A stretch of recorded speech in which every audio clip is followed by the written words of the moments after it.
အားလုံးပဲမင်္ဂလာပါ။ Ingyin education မှာယနေ့သင်ကြားမယ့်သင်ကြားရေး lesson ကတော့ G5 သင်ယူအခန်းခွန်ရဲ့ lesson 5ပဲဖြစ်ပါတယ်။ဆရာတို့စတုဂန်ဤအပိုင်းကိုဆက်လက်သင်ကြားပေးသွားမှာပဲဖြစ်ပါတယ်။အတွင်းတောင်၄တောင်ပေါင်းရင်360ဒီဂရီနဲ့ညီမျှပါတယ်။ပုဒ်စာနံပါတ်၄လိုအပ်သောတောင်များဤပမာဏကိုတွက်ပြီးဖြည့်ဆွတ်ပါလို့ပြောထားပါတယ်။လိုချင်တာဒီအန်ဂယ်ဒီပါ။အန်ဂယ်ဒီဤတန်ဖိုးကိုလိုချင်ရင်တောင်အားလုံးပေါင်းလက်360တဲကနေပေးထားသော3000ပေါင်းခြင်းကိုနှုတ်ပေးလိုက်မယ်ဆိုရင်ဆရာတို့လိုချင်သောအန်ဂယ်ဒီဤတန်ဖိုးကိုရရှိမှာပဲဖြစ်ပါတယ်။ထို့ကြောင့်အန်ဂယ်ဒီဤကွဲ360ဒီဂရီအနှုတ်အန်ဂယ် A+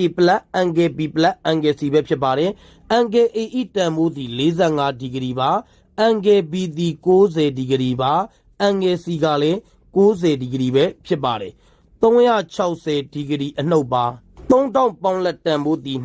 225ဒီဂရီပဲဖြစ်ပါတယ်360ဒီဂရီတဲကနေ225ဒီဂရီကိုနှုတ်ပေးမှာပဲဖြစ်ပါတယ်ရရှိလာသောတန်ဖိုးဒီ135ဒီဂရီပဲဖြစ်ပါတယ်ထို့ကြောင့်အန်ဂယ်ဒီဤတန်ဖိုးကိုပြောပါဆိုရင်135ဒီဂရီပဲဖြစ်ပါတယ်နံပါတ်ခါခွေ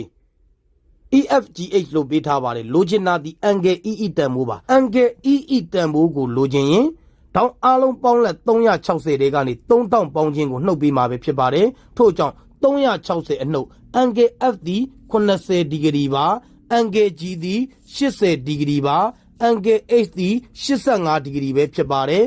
360ဒီဂရီအနှုတ်အားလုံးပေါင်းလို့ရရှိလာသောတန်ဖိုးသည်235ဒီဂရီပဲဖြစ်ပါတယ်360ဒီဂရီတဲကနေ235ဒီဂရီကိုနှုတ်ပေးလို့ရရှိလာသောတန်ဖိုးသည်125ဒီဂရီပဲဖြစ်ပါတယ်ထို့ကြောင့်အန်ဂယ် EE တန်ဖိုးကိုပြောပါဆိုရင်125ဒီဂရီပဲဖြစ်ပါတယ်ယနေ့သင်ကြားပေးခဲ့တဲ့သင်ကြားရေး lesson ကိုနားလည်လိမ့်မယ်လို့ထင်ပါတယ်အားလုံးကိုကျေးဇူးတင်ပါတယ်ရှင်လန်းချမ်းမြေ့ကြပါစေဗျာ